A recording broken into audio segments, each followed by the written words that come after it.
Hello everyone. हमारी Lucent GK की series चल रही थी, तो इसमें हम मगध किंगडम को पढ़ रहे थे।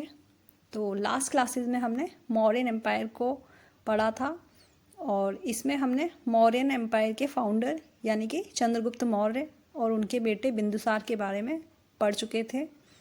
और आज हम पढ़ेंगे अशोका के बारे में, जो बिंदुसार के बेटे हुआ करते थे।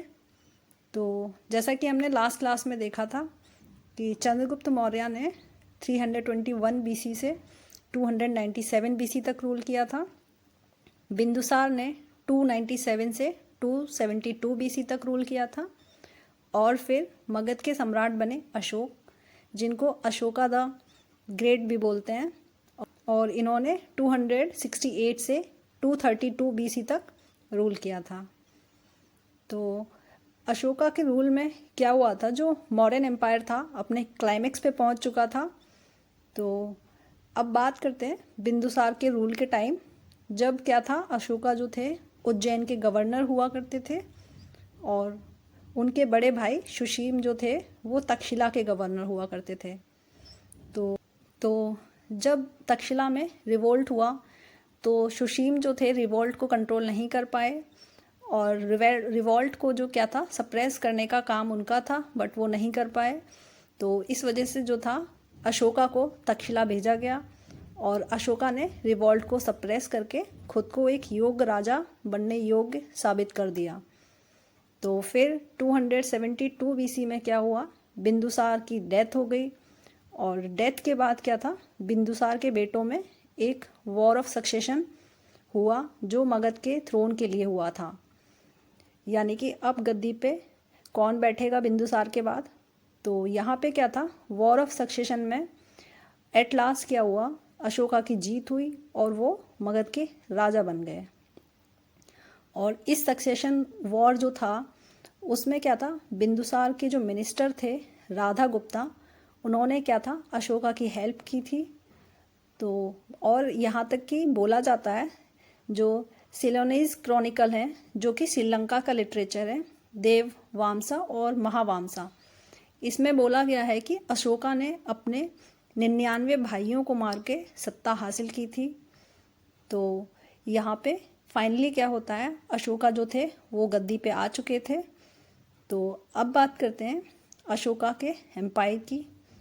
तो जैसा कि हमने लास्ट क्लास में देखा था, जो नॉर्थ वेस्ट फ्रंटियर थी वो अभी भी वही थी जो चंद्रगुप्त के टाइम डिमार्केट की गई थी, यानी कि हिंदुकुश रीजन तक थी, टिल हिंदुकुश रीजन।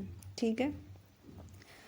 तो यहाँ पे क्या था, इसके बाद क्या था, जो साउथ बाउंड्री थी जो मौर्यन एम्पायर की, वो बिंदुसार ने डिमार्केट की थी, यानी कि टिल मैसूर। तो इस तरह क्या था, साउथ में अशोका के जो नेबर थे वो थे चोला, पांड्या, सत्यपुत्रा और केरल पुत्रा, जिनको हम चेराज बोलते हैं। और नॉर्थ में क्या था, जो कश्मीर लिटरेचर है राजतरंगिनी, उसके अकॉर्डिंग कश्मीर भी मौर्यन का पार्ट हुआ करता था, मौर्यन एम्पायर में ही आया करता था। और यहाँ पे क्या था, जो राजतरंगिनी थी वो कल्हाना ने संस्कृत में लिखी थी। तो इस तरह हम कह सकते हैं कि पूरा इंडियन सब कॉन्टिनेंट जो था अशोका के टाइम मौर्यन के इन्फ्लुएंस में था, एक्सेप्ट यहाँ पे 2 रीज़न थे जो नहीं थे मौर्यन एम्पायर में। वो था मैसूर के साउथ वाला रीजन और कलिंग।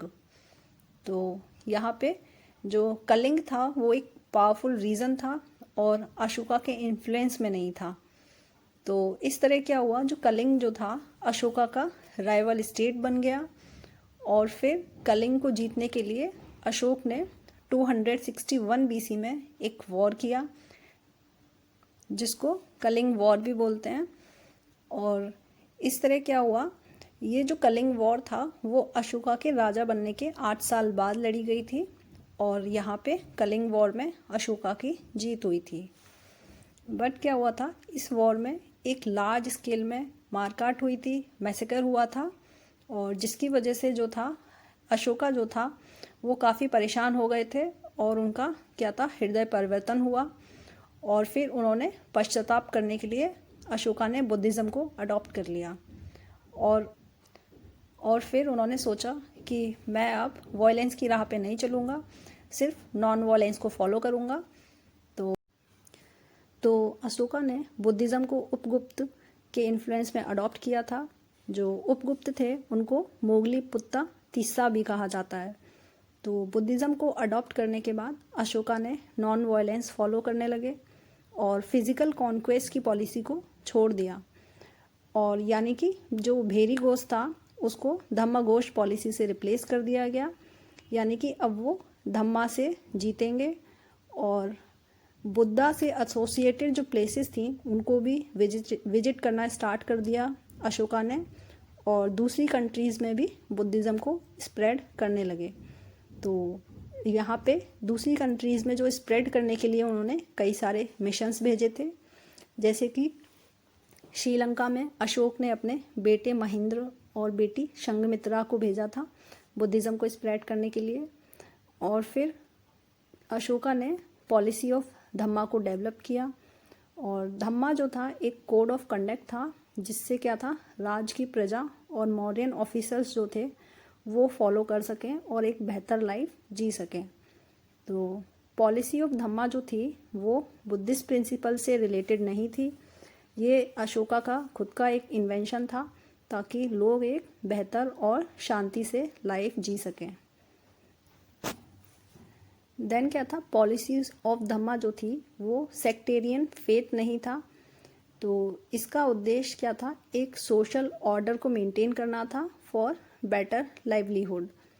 ठीक है, जैसे कि service to father and mother, यानी कि अपने माता पिता की देखभाल करना, अहिंसा को फॉलो करना, अपने टीचर्स का आदर करना, अपने रिलेटिव से अच्छा व्यवहार करना, और एनिमल सेक्रीफाइस को प्रोहिबिट करना, और एक्सपेंसिव रिचुअल्स को अवॉइड करना, और भी इस तरह से कई सारे जो प्रिंसिपल्स थे वो धम्मा की पॉलिसी में इंक्लूडेड थे। तो इस तरह क्या था, अशोका का जो प्रिंसिपल बना कि वो राज्य को जो था वॉर से नहीं धम्मा से जीतेंगे, यानी कि अब वो वॉयलेंस करना एकदम से छोड़ देंगे, वो सिर्फ नॉन वॉयलेंस की राह पे चलेंगे। तो ये उनका प्रिंसिपल बन चुका था अब। तो अब क्या था, अशोका चाहते थे कि उनके ये प्रिंसिपल्स जो थे उनकी प्रजा तक पहुँचे, और उनके जो ऑफिशियल्स थे वो भी इनको फॉलो करें।